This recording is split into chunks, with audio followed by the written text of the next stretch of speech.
Ladies and gentlemen, esteemed guests and fellow citizens of Germany, today we gather to honor the life and legacy of Ruth Kluger, a remarkable woman who showed tremendous resilience and courage in the face of unimaginable adversity. In her memoir, Still Alive, A Holocaust Girlhood Remembered, she challenges our understanding of guilt, responsibility, and complicity during the Holocaust by revealing the complex relationship between victims and perpetrators, and demonstrating that fear and cowardice can transform ordinary individuals into active participants in evil deeds. Though through her powerful and thought-provoking narrative, Kluger inspires us to confront the darker aspect of human nature and acknowledge the strengths and triumph of those who managed to rebuild their lives after such unimaginable adversity. Let us begin with one of her quotes. "You cannot demand courage as a matter of conscience and a matter of course. Courage is beyond and above normal behavior, or we wouldn't admire it. Therefore, cowardice is an acceptable reason for sins of omission. Cowardice is both normal and the norm, and you shouldn't condemn anyone for having acted normally.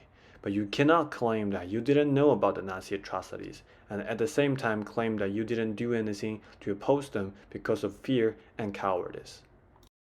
Was a response to the popular idea that many German people chose to be bystanders at the time of atrocities due to their fear of Nazis. However, as we delve deeper into her memoir, we find that cowardice did not only lead people to become passive bystanders, but also active perpetrators. Ruth Kluger was born in Vienna in 1931, 6 years before the Anschluss occurred. Even before the Nazis could persecute Jewish Austrians, Kluger's family already faced discrimination and restriction in Vienna, the very city she was born in. After the Anschluss, she survived 3 concentration camps, including Auschwitz, Dürrstadt, and Christianstadt. Despite the challenges she faced, Kluger managed to escape from a final work camp and eventually made her way to the United States, where she built a successful career as an author and professor. Her resilience and determination serve as an inspiring example for us all. Yet, she also claimed that she became irreversibly German. Kluger walked at the edge of the abyss for almost 7 years, experienced the horrors and Holocaust firsthand, and witnessed the unimaginable cruelty of the Nazi regime. Throughout her memoir, we see that under the pressure of the most malevolent Nazi regime, good people become evil. And yet, the most unlikely individual might save you from death, like how the German female officer told her to lie about her age, which contributed to her transition to labor camp and avoided death. Ruth Kluger's memoir invites us to explore the complexities of blame and responsibility during the Holocaust. The question of blame in the context of Holocaust is not a simple one. It is easy to point fingers and say the Nazis are responsible. But who exactly were the Nazis? Were they only the high-ranking officials, or all party members, or anyone who participated in the persecution of the Jewish community? It is deeply unsettling to think that even the youngest child could be considered a perpetrator. In her memoir, Ruth Kluger recalls the chilling experience of Jewish children, describing a scene where young Nazi boys sing about Jewish blood sprouting from their knives. She writes, "But on the street, for all to hear, the Nazi boy was singing the song about Jewish blood spurting from their knives. That included my blood, didn't it? And they were carrying sharp little daggers, weren't they?" Illustrate the horrifying reality for Jewish children during the Holocaust, challenging our assumptions about the innocence of youth. However, it is crucial to consider the context in which these young children participated in the Hitler Youth. For many, their involvement was driven less by ideology and more by the fear of being ostracized by their peers. In this way, Kluger's memoir invites us to explore the complexities of blame and responsibility, reminding us that understanding the past requires a nuanced and empathetic approach. Kluger's memoir also delves into the complexity of survival, including the instance where people betray their own kind. When describing the arrest of her classmates, Kluger writes, "Which and how many of my classmates have been arrested overnight? The German word was lifted out, and the man who did the job was usually Jewish, who hoped to gain privilege by collaborating, and who justified their work as an improvement over leaving it to the Nazis."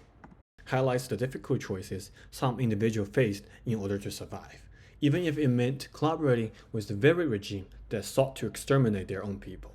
However, it is essential to recognize that such collaboration does not absolve a person of their role as a Nazi collaborator or even label them as a Nazi.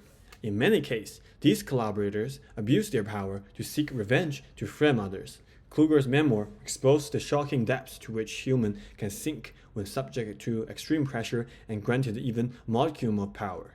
Through these accounts, she challenges us to reflect on the complexities of human behavior and the limits of morality in the face of unimaginable circumstances.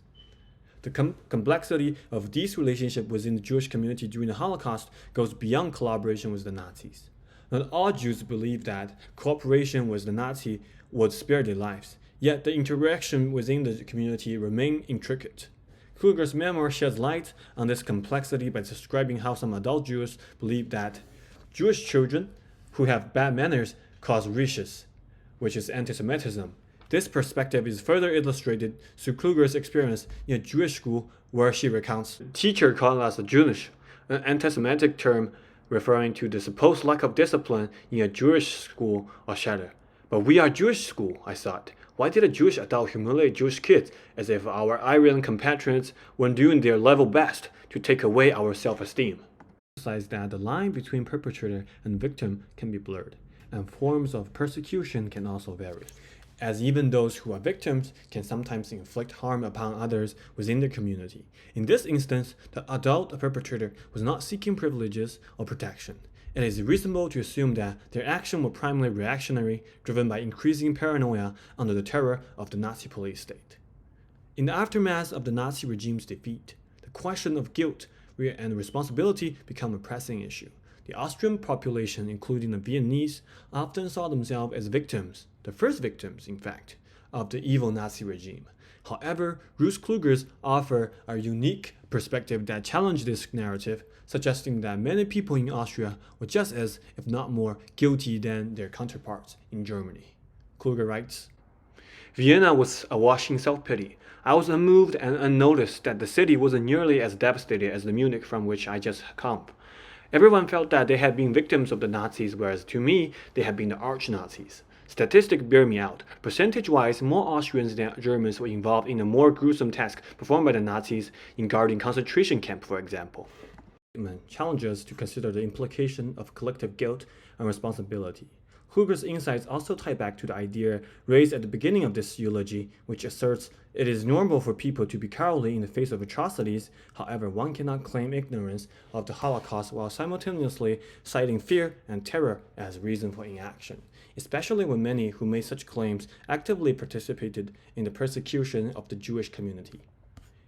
Christopher Browning's book, Ordinary Man, added additional insights into the complexities of the perpetrator-victim dynamic during the Holocaust.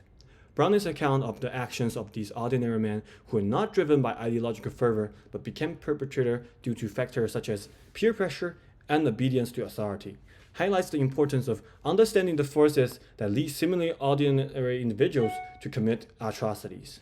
As we honor Ruth Kluger, let us pledge to combat prejudice, hatred, and intolerance, and instead foster empathy, understanding, and reconciliation in our world. We must learn from her memoir and the historical accounts, recognizing the dire consequences that arise when hatred festers and the individuals yield to authority.